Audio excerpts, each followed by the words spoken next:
Hello কুহিলিকার গল্পপ্রেমীরা, কি অবস্থা সবার? শীতে কি একদম জমে গিয়েছো? তাহলে চলো তোমাদের সঙ্গে আজকে শেয়ার করি এই বছরে সারা জাগানো একটা চরম থ্রিলিং মুভির গল্প, যা দেখে হয়তো বা একটু হলেও তোমাদের ঠান্ডা কমতে পারে। এই মুভির প্রতিটা পরতে পরতে রয়েছে থ্রিলিং আর সাসপেন্স।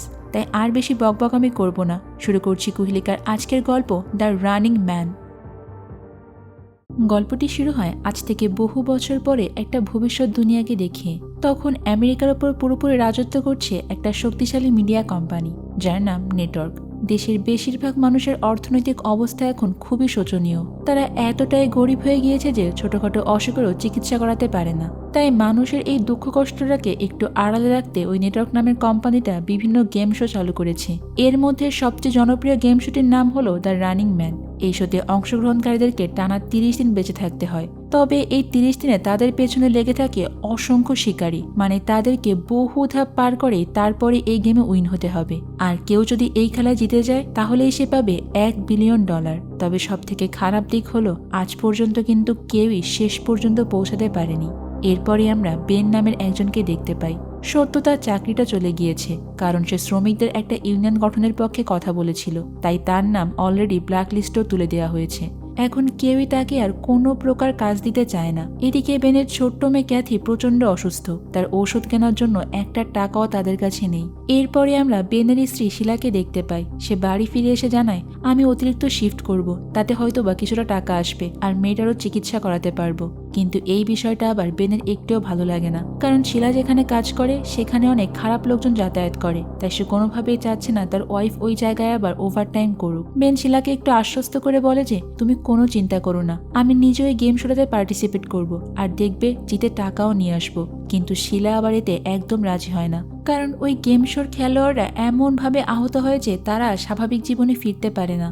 তখন বেন শিলাকে বুঝিয়ে বলে যে তুমি একদম চিন্তা করো না, দেখবে আমি ওখান থেকে ঠিকই বেঁচে ফিরে আসবো।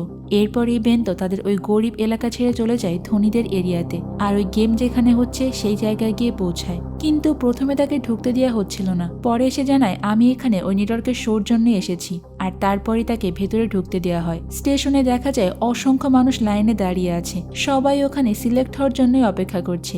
আর এই লাইনে অনেক বৃদ্ধ একজন মানুষও আছে। কিন্তু হঠাৎ করে সে প্রচন্ড অসুস্থ বোধ করতে শুরু করে, কিন্তু তবুও টাকার জন্য বলতে থাকে যে আমি পারবো খেলতে, প্লিজ আমাকে নিয়ে নেন। তবে শেষ পর্যন্ত সে ওখানে পড়ে যায়। বৃদ্ধকে এইভাবে পড়ে যেতে দেখে তো বেন তাকে গিয়ে সাহায্য করে, কিন্তু বেনের এই সাহায্য করা আবার গার্ডরা মোটেও ভালো চোখে দেখে না। তারা উল্টো বেনকে অনেক বেশি কথা বলে কেন সে লাইনের বাইরে গিয়েছে, আর বেনকে আবারও মারধর করে তো লাইনেই পাঠিয়ে দেয়। এরপর ফ্রন্ট ডেস্কে গিয়ে বেন জানতে পারে যে ওই বৃদ্ধকে সাহায্য করার জন্য অলরেডি তার নামে নোটিশ দেওয়া হয়ে গিয়েছে, মানে অবাধ্য আচরণের জন্য তার নাম অলরেডি রেড সিগন্যালে পড়ে গিয়েছে। এটা দেখেই তো বেন প্রচন্ড রাগ হয়ে যায় আর সেখানে থাকা স্ক্রিনেই ঘুষি মেরে বসে। এরপরে তার হাতে একটা ব্রেসলেট দিয়ে এলিভেটর নম্বর 6 দিকে পাঠানো হয়। সেখানেই তার সঙ্গে আরো দুজনের পরিচয় হয়, যাদের নাম টিম আর জেনি। এরা দুইজন বেনকে সেখানে দেখে তার সঙ্গে বন্ধুত্ব করতে চায়। সবাইকে এরপর আলাদা আলাদা ইউনিফর্ম দেওয়া হয় আর শুরু হয়ে যায় শারীরিক পরীক্ষা। প্রথমে দড়ি বেয়ে ওপরে ওঠা আর তারপর রানিং মেশিনে দৌড়ানো।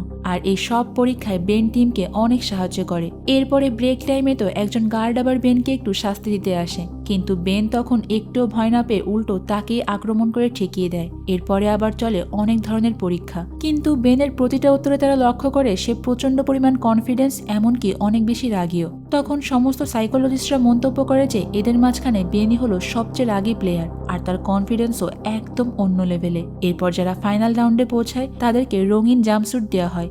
বেন, টিম ও জেরিনকে দেওয়া হয় লাল জাম্পস্যুট, অর্থাৎ তারা সেই রানিং ম্যান শো এর জন্য নির্বাচিত হয়েছে। এরপরেই বেনের সঙ্গে দেখা হয় প্রডিউসার ড্যানের। বেন তখন জানায় যে সে অন্য কোনো গেম খেলতে চায়। ড্যান তখন তাকে আবার একটু বাড়তি বোনাসের লোভ দেখায় আর বলে অন্য শোগুলোতে তেমন টাকা নেই, রানিং ম্যান শোতে প্রতিদিন বেঁচে থাকতে পারলে সে অনেক টাকা পাবে। আর তাছাড়া যেহেতু বেনের নাম অলরেডি ব্ল্যাক লিস্টে আছে, তাই তার চাকরি পাওয়ার সম্ভাবনাও নেই বললেই চলে। তাই সে এই শোটার জন্য বেনকে বিভিন্নভাবে ইনসিস্ট করছিল। তখন বেনও অনেক কিছু চিন্তা ভাবনা করে, আর এদিকে তো তার মেয়েটাও অসুস্থ। তাই শেষ পর্যন্ত বেন ওই চুক্তিতে সই করে দেয়। এরপরে বেনের সঙ্গে দেখা হয় ফ্যামিলি এয়ারলাইন্সের একটা এজেন্টের। চুক্তি অনুযায়ী নেটওয়ার্ক তার পরিবারের নিরাপত্তা দেবে। তাদের সবাইকে এরপর একটা সেফ হাউসে নিয়ে যাওয়া হয়। এরপর তাদের সবাইকে নতুন করে একটা আইডি দেওয়া হয়। তবে বেন তো গেম শুরু হয়ে যাবার আগে তার পরিবারকে একবার দেখতে চায়। তখন তাকে মাত্র একটা ফোন কল করার অনুমতি দেওয়া হয়। সে তার ওয়াইফ শিলাকে ফোন করে জানায় যে রানিং ম্যান শোতে আমি অংশ নিচ্ছি এবং জয়ী হয়ে তারপরেই ফিরে আসবো। তুমি শুধুমাত্র আমার মেয়েটার দিকে একটু খেয়াল রেখো আর আমার জন্য টেনশন করো না। এরপর রাতে বেনকে আবার জোর করে একটা বিলাসবহুল বাড়িতেই রাখা হয়। আর এরপরে একজন এজেন্ট এসে শিলার পাঠানো একটা খাম দেয়, যার ভেতরে ছিল তার পরিবারের একটা ছবি আর ক্যাথির ছোট্ট একটা মোজা। তো এর পরের দিন সকালবেলায় তো বেনকে একটা রানিং ব্যান্ড দেওয়া হয়, যাতে তার বাকি সময় আর উপার্জিত টাকা সবই দেখা যাবে।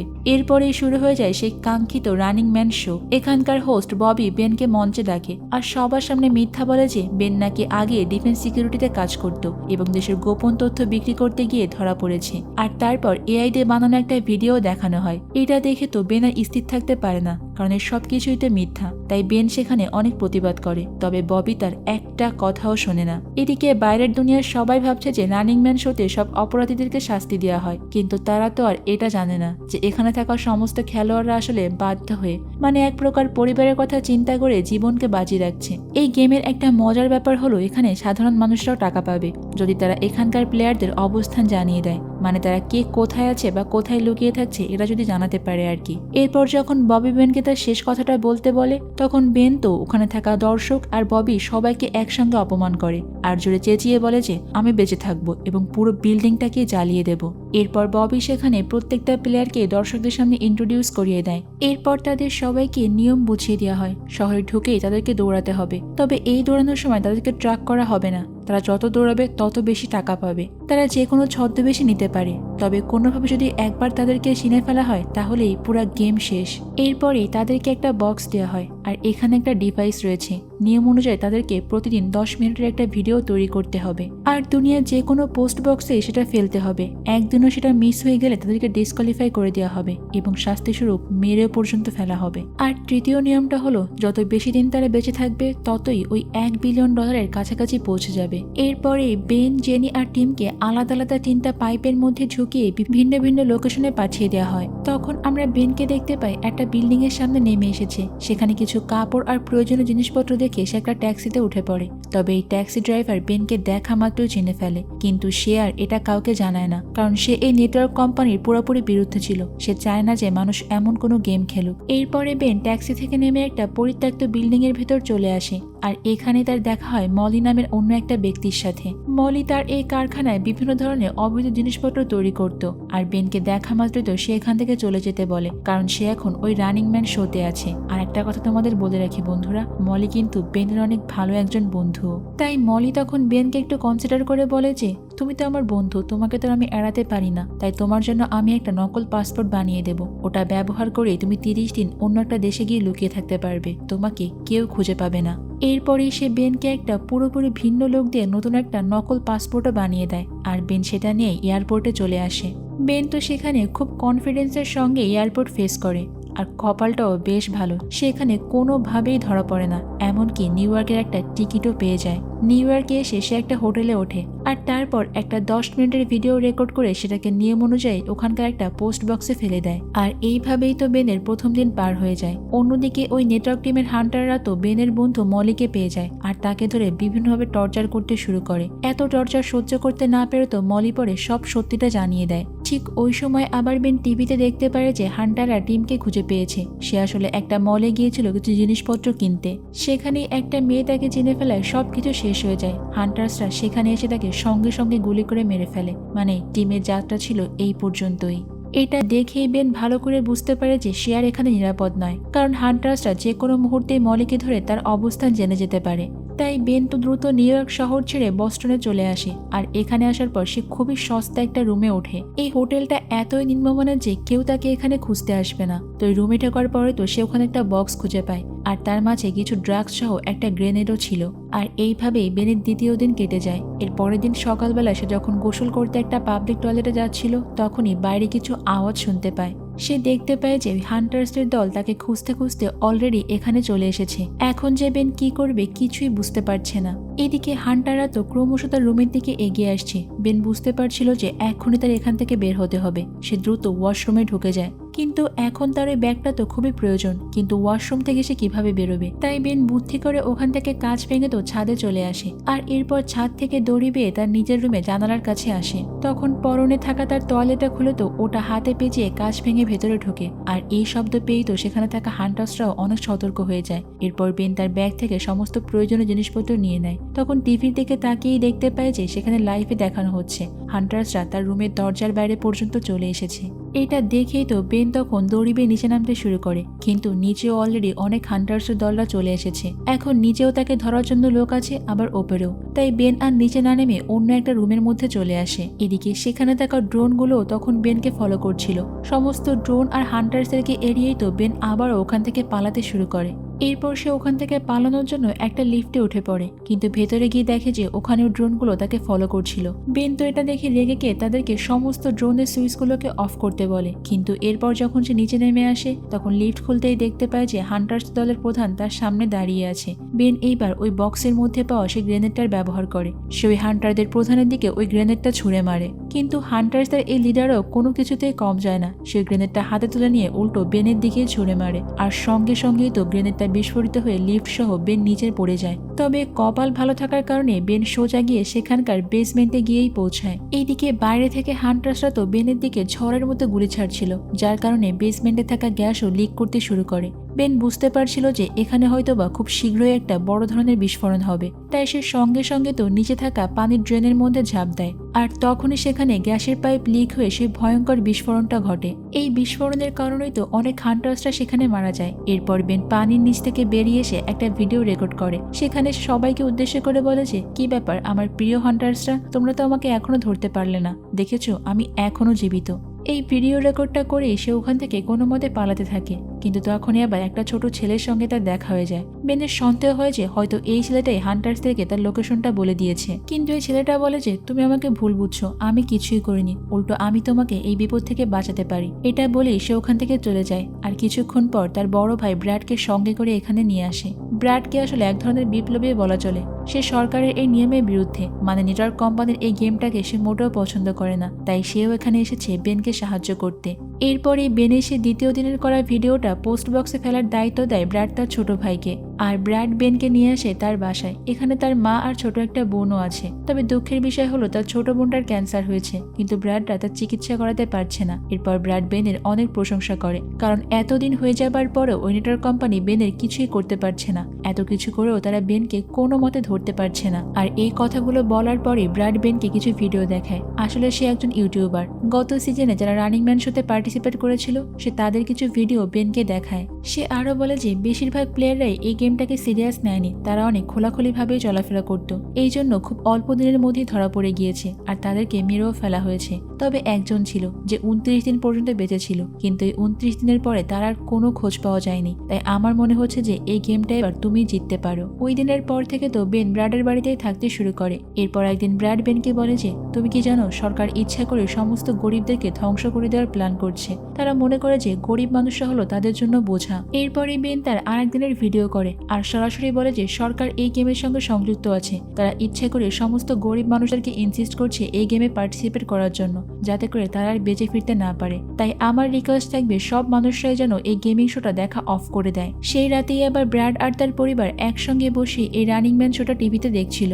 সেখানে বলা হচ্ছিল যে ওই বিস্ফোরণের কারণে অনেক হান্টার্সরাই মারা গিয়েছে। এখানকার উপস্থাপক ববি এমনভাবে এই জিনিসটা সবার সামনে উপস্থাপন করে যে সেখানে থাকা দর্শকরা তো বেনের উপর আরো বেশি রেগে যায়। তারা মনে করতে শুরু করে যে বেনই হলো ভিলেন, যার কারণে এতগুলো মানুষের প্রাণ গেল।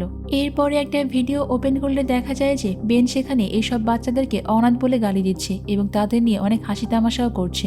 এটা দেখে তো বেন প্রচন্ড অবাক হয়ে যায়, কারণ এই ভিডিওটা ছিল এআই দিয়ে তৈরি করা। কিন্তু সাধারণ মানুষ তো ভাবছে যে বেন সত্যি সত্যি এই কাজ করেছে।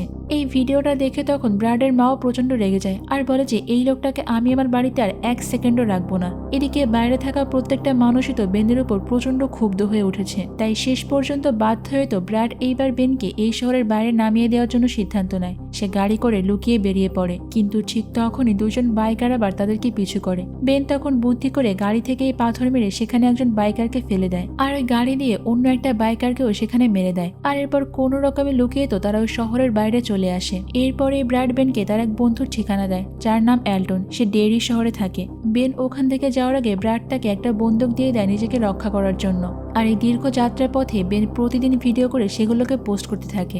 একদিন সে লাইভে দেখতে পায় যে তারই টিমমেট জেন অনেক দামি দামি বারে গিয়ে ঘুরে বেড়াচ্ছে আর সেগুলোর ভিডিও করছে।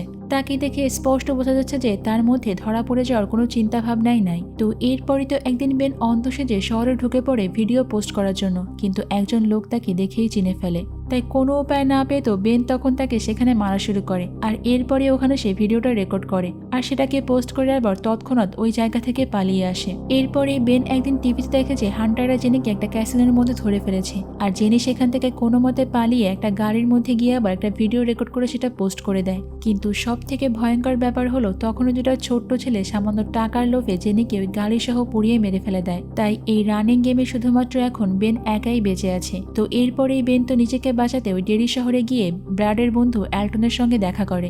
শহর থেকে অনেকটা দূরে একটা ছোট্ট বাড়ির মধ্যে তারা থাকতো। অ্যাল্টনের মতো টিভিতে এই রানিং শোটা দেখে বেনকে প্রচন্ড ঘৃণা করত, কিন্তু অ্যাল্টন তখন বেনকে বলে যে তুমি এগুলো প্লিজ ইগনোর করো আর এটা নিয়ে বেশি চিন্তা ভাবনা করার দরকার নেই, আমার মা কথা বলতে পারে না। এরপর অ্যাল্টন তাকে বলে যে বেশ কয়েক বছর ধরে আমরা সরকারের সমস্ত কাজের বিরুদ্ধে।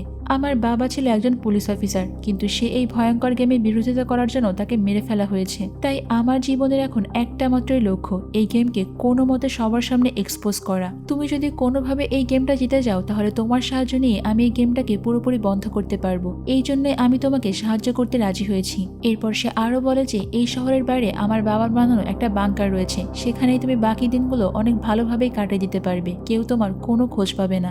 ওই দিন রাতের বেলায় বেন আরেকটা ভিডিও রেকর্ড করে, সেখানে সে বলে যে সরকার নাকি মানুষকে ফ্রি টিভি আর এই গেম দেখিয়ে পুরোপুরি ধ্বংস করে দিচ্ছে, তাই সবারই উচিত এখন সরকারের বিরুদ্ধে প্রতিবাদ করা। কিন্তু ভিডিও শেষ করে বেন যখন বাইরে আসে তখনই অ্যাল্টনের মা তাকে ধরে ফেলে আর সঙ্গে সঙ্গে একটা বাটন চেপে তো হান্টারকে খবর পাঠিয়ে দেয়। এটা দেখেই তো অ্যাল্টন তাকে বলে যে দ্রুত এখান থেকে পালাও, না হলে কিন্তু হান্টারসরা তোমাকে এক্ষুনি ধরে ফেলবে। বেন তখন দ্রুত তার জিনিসপত্রগুলো বোঝাতে শুরু করে, কিন্তু ততক্ষণে সত্যি সত্যি সেখানে হান্টারসরা পৌঁছে যায় আর অনবরত অ্যাল্টনের ঘরের দিকে গুলি ছুটতে থাকে। কিন্তু অ্যাল্টনও তো এত কাঁচা প্লেয়ার না, সে আগে থেকেই তার বাড়িতে বিভিন্ন প্রকার ফাঁদ পেতে রেখেছিল। তাই গুলি ছোড়া মাত্রই তো বিভিন্ন ফাঁদের কারণে একটার পর একটা হান্টার সেখানে মারা যেতে শুরু করে। তাদের এই গোলাগুলির মাঝেই অ্যাল্টন আর বেন তখন বেসমেন্টে চলে আসে। তবে সেখানেই একজন হান্টার্স তখন অ্যাল্টনকে অনেক বাজেভাবে আহত করে ফেলে। এরপরে যখন সে বেনকে ধরতে যাবে তখনই তো অ্যাল্টন তার শেষ শক্তি দিয়ে ওই হান্টার্সকে আহত করে ফেলে। তখনই ওই হান্টার ড্যানের সঙ্গে বেনের কথা বলিয়ে দেয়। ড্যান তখন তাকে বলে যে শুধুমাত্র তোমার জন্যই আমার এই গেমের টিআরপি পুরো আকাশ ছুঁয়ে ফেলেছে, প্রত্যেকটা মানুষই এই গেমটাকে দেখা শুরু করেছে, তাই তোমাকে আমি আরো একটা সুযোগ দিতে চাই। তুমি এই হান্টারকে এখানে মেরে ফেলো আর আবারও পালিয়ে যাও। এটা শুনেই তো বেন রেগে গিয়ে বলে যে এখানে একের পর এক মানুষ মারা যাচ্ছে আর তুমি আসো তোমার টিআরপি নিয়ে, তুমি কি মানুষ না অন্য কিছু?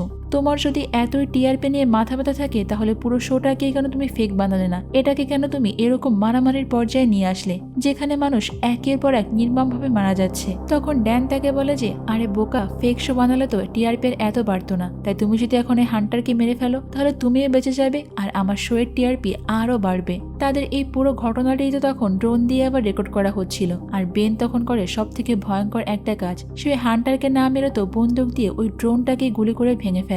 এরপরে সে ওখান থেকে আহত অ্যাল্টনকে নিয়ে দ্রুত গাড়িতে করে পালাতে থাকে আর পথে যাওয়ার সময় অ্যাল্টন বেনকে তার বাবা সে পুরনো বাংকারের ম্যাপটি দিয়ে দেয়। কিন্তু ঠিক ওই সময় হেলিকপ্টারের ওপর থেকে ওই হান্টার্সদের লিডার অ্যাল্টনকে স্নাইপার দিয়ে মেরে ফেলে আর এইবার তো বেনের পালা। তাকে যখন ধরতেই যাবে তখন বেন তো কোনো মতে ওই গাড়িতে নিচে থেকে বিস্ফোরণ ঘটিয়ে ব্রিজের ওপর থেকে লাফ দিয়ে নিচে পড়ে যায় আর এ যাত্রার মতো প্রাণে বেঁচে যায়। এরপর সে ম্যাপ অনুযায়ী ওই বাংকারের স্থানে চলে আসে, কিন্তু ওখানে যাওয়ার পরে তো বেন পুরোপুরি অবাক হয়ে যায়, কারণ ওই জায়গায় এখন একটা গোটা শহর তৈরি হয়ে গিয়েছে। সরকার বহু বছর আগে অ্যাল্টনের বাবার তৈরি করা ওই বাংকারটাকে ভেঙে দিয়েছিল।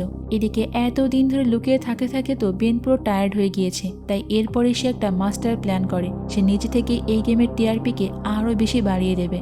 অন্যদিকে সমস্ত ড্রোন তো তার দিকে আসতে শুরু করে। এরপর ইভেন সরাসরি রাস্তায় চলে আসে আর সেখানেই মাঝ রাস্তায় অ্যামেলিয়া নামের এক টাইমের গাড়ি থামিয়ে সেটাতেই উঠে পড়ে। এদিকে ওই ড্রোনগুলো তো সমস্ত পৃথিবীকে বেনের সব গতিবিধি লাইভেই টেলিকাস্ট করছিল আর গাড়ির মধ্যে অ্যামেলিয়া তো বেনকে এইভাবে দেখে প্রচন্ড ভয় পেয়ে যায়। আসলে বেনকে তো গেমে অনেক খারাপভাবে উপস্থাপন করা হয়েছে। তাই অ্যামিলিয়া ভাবছিল যে বেন একজন সাইকো। তখন বেন অ্যামিলিয়াকে বোঝায় যে তোমরা সবাই আমার সম্বন্ধে ভুল জানো, গেমে আসলে আমাকে সবার সামনে একজন ভিলেন হিসেবেই দেখানো হচ্ছে, কিন্তু আমি এরকমটা না। আমি একজন সাধারণ মানুষ যার একটা ওয়াইফ আর একটা ছোট্ট বাচ্চা মেয়েও আছে। এরপরে সে অ্যামিলিয়াকে নিজের কঠিন অতীতের সমস্ত কথাই খুলে বলে। আর ঠিক ওই সময় দুজন গুন্ডা এসে একটা ট্রাক নিয়ে তাদের পথ আটকে দেয়, কারণ বেনকে দেখে তারা চিনে ফেলেছিল আর বেনকে কোনোভাবে ধরিয়ে দিতে পারলে তো তারা মোটা অঙ্কের টাকা পুরস্কার পাবে। কিন্তু মজার ব্যাপার হলো বেন যদি এখানে ধরা পড়ে যায় তাহলেই তো এই গেম শোটা শেষ হয়ে যাবে আর ড্যানেরও টিআরপি পাওয়া বন্ধ হয়ে যাবে। তাই ড্যান ইচ্ছা করে ওই দুজন লোককে সেখানে তার শিকারীদেরকে দিয়ে মেরে ফেলে আর ওই ট্রাকটাকেও ধ্বংস করে দেয়। এটা দেখেই তো বেন এমিলির হাতে একটা বন্দুক দিয়ে বলে যে তুমি আমার উপর বিশ্বাস রাখো, কিছুই হবে না। কিন্তু উল্টো দিকে ড্রোনে দেখানো হয় যে বেন অ্যামিলিয়াকে জিম্মি করে নিয়েছে। তখন বেন তাকে বলে যে দেখেছো, তুমি এখন এই গেমের একটা পার্ট হয়ে গিয়েছো। এটা দেখে অ্যামিলিয়া তখন ড্রোনের সামনে এসে বলার চেষ্টা করে যে আমাকে কোনো জিম্মি করা হয়নি, উল্টো আমিই তাকে নিয়ে যাচ্ছি। কিন্তু এআই দিয়ে অ্যামিলিয়ার পুরো কথাটাকে পাল্টে দেওয়া হয়। সেখানে দেখানো হয় যে অ্যামিলিয়া চিৎকার করে সবার কাছে সাহায্য চাইছে। আর এই সবটা দেখে তো অ্যামিলিয়া এবার পুরোপুরি শিওর হয়ে যায় যে বেন এতক্ষণ যা বলছিল সবই সত্যি। আর এরপর কিছুটা তো যাওয়ার পরে তারা দেখে যে ওখানে অনেক হান্টার্সের দল, কিন্তু বেন ভালো করেই বুঝতে পারে যে টিআরপির জন্যই বেনকে ইচ্ছা করেই বাঁচিয়ে রাখা হয়েছে, আর না হলে তাকে আগেই মেরে ফেলা হতো। আর এদিকে এতদিন ধরে লড়াই করে বেঁচে থাকার কারণে তো বেন এখন সমস্ত দর্শকদেরই ফেভারিট হয়ে গিয়েছে। এরপরেই বেন সামনে গিয়ে হান্টার্স লিডারের সঙ্গে কথা বলে আর জানায় যে আমার কাছে একটা বিশাল বোমা আছে, ওটা দিয়েই আমি এই পুরো জায়গাটা মুহূর্তের মধ্যে উড়িয়ে দিতে পারি। এরপর সে সমস্ত হান্টার্সদের ব্ল্যাকমেল করে বলে যে তোমরা আমাদেরকে এখনই কানাডা পাঠিয়ে দাও, আর না হলে কিন্তু বোমটা ব্লাস্ট করতে আমি একবারও ভাববো না। তখন শো বাঁচানোর জন্য তো ড্যানের চাপে পড়ে হান্টার্স লিডারকে তার এই শর্তটা মানতে হয়। এরপরেই তো বেন আর অ্যামিলিয়াকে প্লেনের কাছে নিয়ে যাওয়া হয়, কিন্তু প্লেনে ওঠার আগে বেন ওই হান্টার্সকে বলে যে তোমার মাস্কটা খোলো, আর না হলে কিন্তু আমি এখান থেকে এক পাও নড়বো না। এরপর যখন ওই হান্টার্সটা মাস্ক খোলে তখন তো সবাই অবাক হয়ে যায়, কারণ এটাই ছিল সেই এরিক যে 29 দিন ধরে এই গেম খেলেছিল, কিন্তু 29 দিন পার হয়ে যাবার পর তাকে আর কেউ খুঁজে পায়নি। সে এখন নিজে এই গেমের হান্টার্স হয়ে গিয়েছে, কিন্তু এর পেছনে যে কি রহস্য লুকিয়ে আছে তা আমরা একটু পরেই জানতে পারবো। এরপর বেন যখন প্লেনের ভেতরে যায় তখন সে বুঝতে পারে যে এখানে থাকা পাইলট থেকে কেবিন ক্রু সবাই আসলে হান্টার্স, কিন্তু বেন এবার আর একটুও ভয় পায় না, কারণ সে ভালো করেই বুঝতে পেরেছে শো বাঁচিয়ে রাখার জন্য আর টিআরপি পাওয়ার জন্য ড্যান তাকে অবশ্যই বাঁচিয়ে রাখবে। প্লেনটা টেক অফ করলেই এরিক তখন বেনকে বলে যে যতটুকু সময় আছে এনজয় করে নাও, কারণ একটু পরে আমি তোমাকে নিজে হাতে এখানে মেরে ফেলবো। এরপরেই বেন সেখানে ড্যানের সঙ্গে ভিডিও কনফারেন্সে কথা বলে। তখন বেন তো প্রচন্ড রেগে যায় যে পাইলট হিসেবে সমস্ত হান্টার্সদেরকে কেন রাখা হয়েছে। এরপর সে ড্যানকে হুমকি দিয়ে বলে যে তোমাকে তো আগেই বলেছি আমার কাছে একটা বোমা আছে যেটা দিয়ে আমি প্লেনটাকে এক্ষুনি উড়িয়ে দেবো, আমার তো জীবনের মায়া নেই। তখন ড্যান একটু মুচকি এসে বলে যে প্লেনে ওঠার আগে আমরা তোমাকে ভালোভাবে স্ক্যান করে নিয়েছি, তুমি আমাদেরকে মিথ্যা কথা বলেছো, তোমার কাছে কোনো বোমা নেই। এই কথা শুনেই তো এরিক এরপর বেনকে গান পয়েন্টে নিয়ে নেয়, কিন্তু ড্যানের ইশারায় তখন অন্য হান্টার্সরা তাকে থামিয়ে দেয়। এরপর তারা আবার এরিকের কাছ থেকে বন্দুকটিও কেড়ে নেয়। তখন ড্যান বেনকে বলে যে আমি তোমাকে দেখে সত্যিই মুগ্ধ, তুমি এই গেমটাকে পুরো অন্য এক পর্যায়ে নিয়ে গিয়েছো। এরপরেই ড্যান বেনকে একটা ভয়ঙ্কর অফার দেয় আর বলে যে তুমি কিন্তু এখন এই গেমটা কুইট করে একজন হান্টার হয়ে যেতে পারো, আর এটা করলে কিন্তু শুধুমাত্র 1 মিলিয়ন নয়, প্রতি সিজনেই তোমাকে $5 মিলিয়ন করে দেওয়া হবে। তবে এটা মাত্র একটা শর্তে তুমি করতে পারবে, এই প্লেনের মধ্যে এখন যতগুলো হান্টার্স আছে সবাইকেই তোমার মেরে ফেলতে হবে। কিন্তু এটা শুনে বেন বলে যে সরি, আমি তোমার এই কথা রাজি না, আমি আর কাউকে মারতে পারবো না। এই কথা শুনে তো ড্যান তখন বলে যে তোমার এত বড় সাহস, তাহলে তোমার স্ত্রী আর সন্তানকে আমি এক্ষুনি মেরে ফেলবো। এইটা বলেই তো ড্যান বেনকে একটা ভিডিও দেখায় যেখানে সত্যি সত্যি দেখা যাচ্ছিল যে তার স্ত্রী আর সন্তানকে মেরে ফেলা হয়েছে। এই ভিডিও দেখে তো বেন নিজেকে আর কোনো মতে সামনে রাখতে পারে না, সে ওখানে থাকা একের পর এক হান্টার্সদেরকে মারতে শুরু করে। বেন এতটাই বেশি ক্ষুব্ধ হয়ে গিয়েছিল যে একাই সেখানে সবাইকে মেরে ফেলছিল, আর একটা পর্যায়ে তো ওই প্লেনটাই কন্ট্রোল হারিয়ে ফেলে। এরপরে শুরু হয়ে যায় বেন আর এরিকের মধ্যে মারামারি, তারা কেউ তো আসলে কারো থেকে কম নয়। কিন্তু এরপর এরিক যখন সেখান থেকে প্যারাশুট নিয়ে পালাতে যায় তখনই বেন তাকে প্লেনের একটা জায়গায় আটকে দেয়, আর এরপর ছুরি দিয়ে সে এরিককে ওখানেই শেষ করে ফেলে। এরপর সে অ্যামিলিয়াকে বলে যে তুমি একটা প্যারাশুট নিয়ে এক্ষুনি লাফ দাও, আর না হলে কিন্তু কোনোভাবে বাঁচতে পারবে না, কারণ তারা দুইজন তো আর একটা প্যারাশুট দিয়ে নামতে পারবে না। অ্যামিলিয়ার তো প্রথমে এইভাবে একা একা ঝাঁপ দেওয়ার কোনো ইচ্ছাই ছিল না, কিন্তু কোনো উপায় না পেয়ে শেষ পর্যন্ত সে প্যারাশুট নিয়ে লাফ দেয়। এরপর বেন যখন ককপিটে গিয়ে বসে তখন তার ড্যানের সঙ্গে আবারও কথা হয়। ড্যান বেনকে এরপরে শেষবারের মতো আবারও হান্টার্সের অফার দেয়, কারণ বেন এখানে তার কথা মতো সমস্ত হান্টার্সদেরই মেরে ফেলেছে। আর ঠিক ওই সময় টিভিতে দেখানো হয় বেনের পরিবারকে মারা সে নৃশংস দৃশ্য। এটা দেখেই তো সমস্ত দর্শকরা এখন বেনকেই সাপোর্ট করতে শুরু করে। এরপর বেন লাইভে এসে সমস্ত সত্যি কথা বলতে শুরু করে, কিভাবে সে তার পরিবারকে বাঁচানোর জন্য এই গেমে ঢুকতে বাধ্য হয়েছে, আর এই গেমটাতে কিভাবে গরিব মানুষদেরকে ব্যবহার করা হচ্ছে। কিন্তু ড্যান তো এআই দিয়ে আবারও এই পুরো ভিডিওটাকেই পাল্টে দেয়। ভিডিওতে দেখানো হয় বেন নাকি ঘোষণা করেছে যে সে প্লেনটাকে ওই গেম কোম্পানির বিল্ডিংয়েই ক্র্যাশ করাবে, যাতে করে গেমের লোকজনের সঙ্গে সঙ্গে সেখানে থাকা অডিয়েন্সগুলোও মারা যায়। কিন্তু এইবার আর দর্শকদের বোকা বানানো যায় না। তারা বুঝতে পারে যে এই পুরো প্লেনটা আগেই থেকে ড্যানের কন্ট্রোলে ছিল, আর সেই ইচ্ছা করে ওই প্লেনটাকে গেমের বিল্ডিংয়ের দিকে নিয়ে আসছে। ঠিক তখনই দেখা যায় আকাশ থেকে একটা মিসাইল এসে ড্যানের ওই প্লেনটাকে উড়িয়ে দেয়, আর কোনো মতে তো এই গেমের বিল্ডিংটা সহ সমস্ত দর্শকরাই প্রাণে বেঁচে যায়। এরপরেই দেখা যায় যে ব্র্যাড নামের একজন ইউটিউবার এই পুরো সিজন নিয়ে একটা ভিডিও বানিয়েছে। সে ওখানে দেখাচ্ছিল যে কিভাবে এই গেম শোটা এআই ব্যবহার করে সমস্ত মানুষদেরই বোকা বানিয়েছে। আর এটাই কিন্তু সেই ব্র্যাড বন্ধুরা, যেখানে বেন দিনের পর দিন লুকিয়েছিল। এমনকি বেনের পরিবারকে মারার ভিডিওটাও ফেক ছিল, আর ব্র্যাডই সেইটা এআই দিয়ে বানিয়ে বেনকে দেখিয়েছিল, যাতে সে রাগে ক্ষুব্ধ হয়ে সবাইকে শেষ করে দিতে পারে। আর ওই ভিডিওর কারণেই কিন্তু দুনিয়ার সমস্ত দর্শকরা সবাই এখন বেনের পাশে এসে দাঁড়িয়েছে। তবে সবাই ভাবছিল যে ওই প্লেন দুর্ঘটনায় হয়তোবা বেন মারা গিয়েছে, কিন্তু এরপর ব্র্যাড দেখায় যে ওই প্লেনের ভেতরে একটা সুরক্ষিত জায়গা ছিল, আর প্লেন বিস্ফোরণ হওয়ার সময় ওই বক্সটা নিচে পড়ে যাচ্ছিল। ওই বক্সের মধ্যে আসলে ছিল বেন। অন্যদিকে এই গেমের নতুন সিজন শুরু হওয়ার ঘোষণা আসে, তবে এইবার পরিস্থিতি একদমই আলাদা, এমনকি সমস্ত নিয়মগুলোও। এদিকে অডিয়েন্সরা তো পুরোপুরি এই গেমের বিরুদ্ধে চলে গিয়েছে। তারা সরাসরি জানায় যে এই গেমটাকে বন্ধ করা হোক, আমরা আর এরকম কোনো গেম দেখতে চাই না। এরকম ভয়াবহ অবস্থা দেখে তো এই শোয়ের হোস্ট ববি সেখান থেকে পালিয়ে যায়। তাই ড্যান এই শোটাকে বাঁচানোর জন্য তো নিজেই হোস্ট করার জন্য চলে আসে, কিন্তু স্টেজে উঠতেই তো পরিস্থিতি পুরো হাতের বাইরে চলে যায়। অডিয়েন্সরা সবাই মিলে একসঙ্গে তার উপর হামলা করতে শুরু করে। সমস্ত মানুষরা তো রেগে গিয়ে ওই স্টুডিওকে ভাঙতে শুরু করে। এরপরে ড্যান প্রাণ বাঁচাতে যখন পালাতে যায় তখনই তার সামনে চলে আসে বেন, আর চোখের পলকেই তো বেন এবার ড্যানকে সেখানেই শেষ করে দেয়। আর এরপরই আমরা দেখতে পাই ক্যাথি আর বেনের ওয়াইফ শিলাকে। তারা একটা দোকানেই ঘুরছিল, আর তখনই একজন সেলসম্যান ক্যাথির হাতে সেই মোজাটি তুলে দেয়। আর এরপর বাইরে আসার পর দেখতে পায় যে বেন সত্যি সত্যি তার কথা রেখেছে, মানে এত লড়াই পার করে সে তার পরিবারের কাছে ফিরে এসেছে। তাদের পরিবারের এই এক হয়ে যাবার মাধ্যমেই আমাদের আজকের এই ভয়ঙ্কর থ্রিলিংয়ে ভরপুর মুভির গল্পটি এখানেই শেষ হয়ে যায়। তো বন্ধুরা, তোমাদের আজকের গল্পটি কেমন লেগেছে?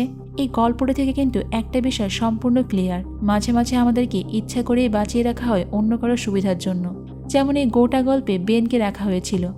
তো আজ এই পর্যন্তই থাক, দেখা হবে অন্য কোনো সুন্দর মুভির গল্প নিয়ে ভিন্ন কোনো সময়। ততক্ষণ পর্যন্ত তোমরা অনেক বেশি ভালো থাকবে এবং শীতে অবশ্যই নিরাপদে থাকবে। আল্লাহ হাফেজ।